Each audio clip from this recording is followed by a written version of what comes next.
মেঘনা নদীর পানি শোধন করে ঢাকায় সরবরাহের মাধ্যমে ভূগর্ভস্থ পানির ওপর নির্ভরতা কমানোই Dhaka environmentally sustainable water supply প্রকল্পের মূল লক্ষ্য বলে মন্তব্য করেছেন স্থানীয় সরকার, পল্লী উন্নয়ন ও সমবায় মন্ত্রণালয়ের মন্ত্রী মির্জা ফখরুল ইসলাম আলমগীর।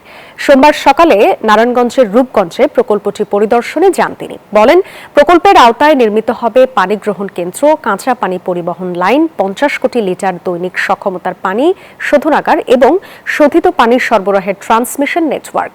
প্রকল্পের ব্যয় ধরা হয়েছে 10,000 কোটি টাকা। শোধনাগারের মূল অবকাঠামোর প্রায় 98% কাজ শেষ হয়েছে। আগামী 1 বছরের মধ্যে প্রকল্পটি চালুর ব্যবস্থা করা হবে।